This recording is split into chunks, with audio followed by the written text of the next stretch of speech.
Hey guys, welcome back once again to another episode of STVCastle Chess. This is episode number 13, and this is specifically titled Trapping the Queen. And that title is very self explanatory because, as I'm about to show you, this is a quick game um, where, where it features the queen getting trapped. And that would be my opponent's queen in this case. Now, for starters, just like anybody else, yeah, I do lose quite a few games in chess. I've gone through a lot of losing streaks in chess, so I'm not exempt to having pretty bad losses on my part. But just for the sake of this series, I've been showing you the highlights of my chess playing days, the games where things go right for me. But ever so often, I will show a game that, yes, I did lose in, but it was definitely a learning experience. Those games are coming eventually in this series. But for now, let's just keep it on a positive note. In this game, once again, I played the Polish opening, which I showed you guys just the last episode. But here it goes pretty differently. My opponent, the username is Furzap1724. Pretty evenly matched when it comes to ratings, which I don't really care about, but you can see the gap there. 1627 myself and 1641 for Zap when we played this game. This was about a couple weeks ago, 3 weeks ago. Blitz game in 5 minutes, so keep that in mind. So let's just get started. B4, I play Furzap D5. That seems to be the better response to B4, and I've noticed this recently in games where I've played the Polish opening, that D5 seems to be a stronger response than E5. Bishop B2. I go ahead with what I typically do after playing the Polish opening. I hurry up and get the bishop out there. Fianchetto that. Bishop B2. Knight F6. E3. Knight B to D7. Knight F3. E5. Now he plays E5 because he can clearly protect that pawn with the knight that came out just a move earlier. A3. I go ahead and protect this pawn on b4 because what e5 did for black is that it opened up a path for the bishop to try to take this pawn. But I saw that, protected it with a3. Bishop d6, bishop e2. I got to get this other bishop out so I can castle. c6, that's exactly what I do. I castle on move number 7. b6, d3. Now, fianchetto that bishop to b7. So when you're looking at this position right now after 8 moves, there doesn't seem to be anything unusual going on for either side. This is the typical setup for me when I play the Polish opening. This is nothing unusual for me because yes, I have to get the pawns out on the queen side because I have b4 as the opening, and then of course I quickly get out the knight and the bishop on the king side so I can castle. This is nothing new to me. So Move number move number 9 would be knight b to d2. Get my knight out there. h5, c4.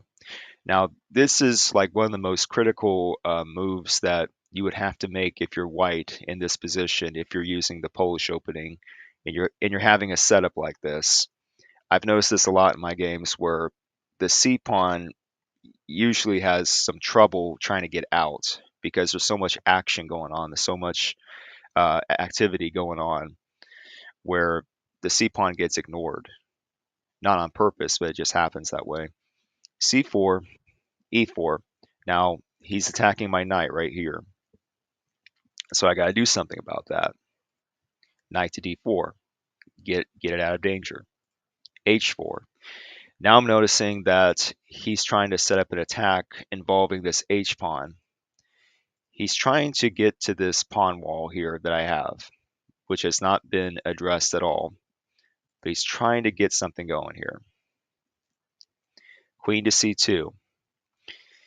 Even when you have something like this with a pawn and then a rook here, if your opponent gives you this kind of look, don't worry about it. Don't panic. Just keep forming your own plan here on the queen side, like what I'm doing here, queen to c2, queen to c7. Now, here's the obvious threat. The bishop takes the pawn, h2 check. That is what he's thinking, Verzap. f4. Now, I could have simply played h3. I could have easily done that. Let me go back one. I could have easily done that, but it would not have made any difference whatsoever. Because if I were to move it to h3, most likely he would have come in anyway with the bishop, not capturing the pawn, but just going to h2 check, and you'd have a lot of issues there. So I play f4. He takes en passant. He takes f3 via en passant. I take back with my knight. Knight 2 takes on f3. I'm still connecting my knights. h3. He goes ahead, keeps moving this pawn up to h3. So bishop to d1 is my response. I just drop the bishop back. Now, obviously, that cuts off the communication between the rooks here. H takes g2. The h pawn takes the g pawn on g2. So here is the obvious threat that Verzap has. And it looks like he's got something really good going. I'm not going to lie. So to address the g-pawn, first of all, queen takes g-pawn on g2. So I do have protection. I have 3 pieces. They have 3 pieces. The opponent has 3 pieces. And I have my king. And I have my king here. So it's basically 4 against 3. Keep that in mind. D takes on c4. Knight to f5. He goes ahead and queenside castles. Knight takes bishop on d6 check. Now, obviously, the threat here for me is that if he doesn't take the knight back for whatever reason, obviously it would be that.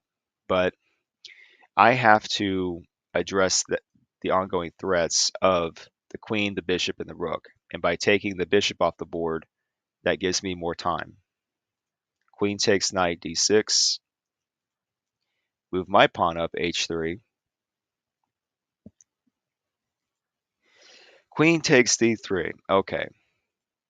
Now, this is where the title of this episode comes into play, trapping the queen. This is one of the most basic rules that you have to be aware of when you play the game of chess. And this is definitely a tip that I'm going to provide for you guys. It's been said by many other people is that you cannot bring out your queen too early in the game. And I don't just mean in the opening. I mean when you have a setup like this where you get pretty ambitious about where you're at on the board. The queen is right here on d6. And apparently my opponent Verzap, he was thinking that he can just get the pawn without any repercussion, without any consequence. Queen takes pawn d3. Now on the surface, you would think that wouldn't be such a bad move, but here again, look, we have just a few more moves remaining, and he quickly gets his queen in trouble, which kind of surprised me even. I move my dark square bishop to d4, bishop d4, with the intention. Now, if you focus on these next few moves, guys, with the intention of trapping the queen. So if you need some sort of preview as to how to go about trapping your opponent's queen, just look this up. bishop d4. His next move is c5. So he's trying to attack my bishop. Bishop c2, going right after the queen. Basically responding, hey, if you want to take my bishop, fine, but I'm going to take your queen. So he's got to move the queen. Or, in his case, bishop takes knight on f3, thinking he can have an equal response, like an equal exchange of queens, but this is it. Rook takes bishop on f3. And the end result here is that first zap, 1724, he resigned. And why did he resign? Because I want you guys to look very closely at the black queen here. Look at the queen. For his next move, where can he go? Where can he go to move the queen to safety?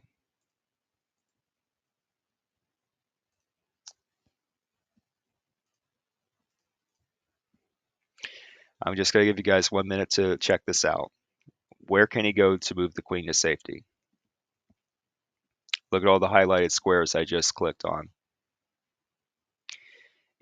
If he takes the bishop, it's not an equal exchange, isn't it? If he takes the pawn or this other bishop, not an equal exchange. If he moves in certain ways, like over here, like he moves over here, it's going to be captured by the bishop. If he goes over here, it's going to be captured by the bishop. Now even here, it's going to be captured by the rook. He can't check me because it'll be easily taken by a piece. And he can't backtrack anywhere here because he's covered by the bishop. This queen is covered by the bishop no matter where the queen goes back to. So there you go with the common trap of the queen. And this is just one of many examples of how you can trap your enemy's queen. It's one of those obvious lessons that you have to learn when you play the game of chess. It's very not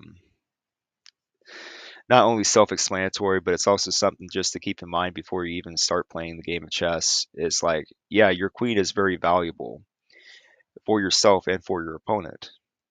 And you can't bring out your queen too early because if you do that, you're going to run into developmental issues with your army.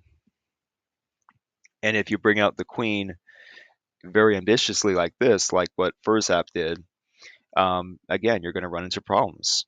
You're going to be running into issues such as getting trapped by bishops or a rook or a knight, and it's going to become a disaster. So I wanted to share that with you guys because that's one of the most obvious traps that you could possibly fall into if you're playing the game of chess. Yes, the queen is a powerful piece. It is the most powerful piece on the chessboard, but it's also a piece where you have to play with responsibly. Because if you're being too erratic with it, if you're being too ambitious with what you're doing with the queen, then you're going to lose it. You're going to lose that queen very early. And it doesn't matter how many little pieces that you acquire, like if you capture like 3 pawns or something like that, if you end up losing the queen, it's very likely you're going to lose the game. So I just want you guys to keep that in mind because you might have a game like this where your opponent just really brings his or her queen out very aggressively. And if you just stay true to what you're doing in development, if you just stay true to what you're doing with your other pieces like your bishops and your rooks, for example, here, you're going to be fine. So I hope this presentation of this game showed you guys something more like an obvious kind of lesson where it's like, yes, it's all well and good if you capture a pawn, but you can't bring out your queen so aggressively that you don't know where to bring it back if it's under attack like this. So yeah, just a short game that I wanted to share with you guys. So more chess games are on the way. Um, and as usual, gonna keep trying my best to present these games better for you guys in the future, because STV Castle Chess, it's not going anywhere anytime soon. So for all you guys out there that play the game of chess, or at least know of other people who do, uh, please give this video a like, and please share it with others. Please share it with other people who do play chess, so I can get their opinions on this. And please give it a like, and any content that you see from STV Castle, if you like it, please be willing to subscribe to my channel and click the notification bell.